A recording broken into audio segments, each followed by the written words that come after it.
Keeping them on it tonight, politicians who have the nonpartisan facts in front of them but choose partisan spin instead and continue to spin even after the facts are well known and the spin is exposed for what it is. This time it involves a new report on the Affordable Care Act from the nonpartisan Congressional Budget Office. Now, if you listen to Republicans when it came out yesterday and even well into today, you'd think this report calls it a massive job killer. They estimate at up to $2 million fewer jobs will be created as a result of Obamacare. 2 million fewer jobs as a result of the Obama health care law. And the real point is that Obamacare is going to cause 2 million fewer people to have jobs. So, keeping them honest, is there anything to the allegation that the Affordable Care Act will result in nearly 2.5 million layoffs? In a word, no. In a few words, here's the relevant passage from the report that they are spinning, and I quote, "The estimated reduction stems almost entirely from a net decline in the amount of labor that workers choose to supply rather than from a net drop in businesses' demand for labor." In other words, the new law enables those who are staying in full-time jobs or putting off retirement so they can maintain their employer-provided health benefits to retire or cut back to part-time. Now, testifying today before the director of the House Budget Committee, Congressional Budget Office restated that conclusion, and under questioning from Democrat Chris Van Hollen, said that the Affordable Care Act could actually make it easier for people to find work.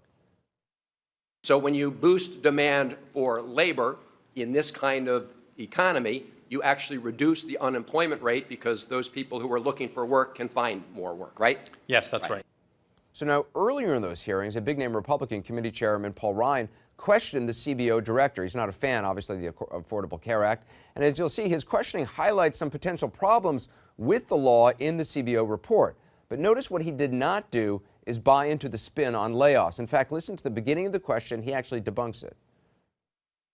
So just to understand this, it's not that employers are laying people off. It's that people aren't working in the workforce, aren't supplying labor to the equivalent of 2.5 million jobs in 2024.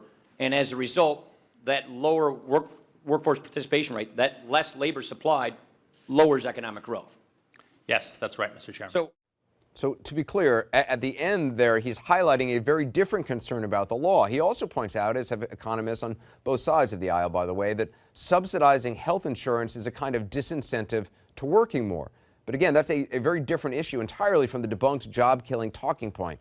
No matter, though, this is Capitol Hill, where folks never let a fact get in the way of a good press release. Hours after the hearing, House Speaker John Boehner put out a statement titled, quote, "Dems in full damage control mode on Obamacare," containing links to a number of stories, including one from the Washington Examiner on the report showing Obamacare would, quote, "eliminate 2.5 million full-time jobs," which is just not true.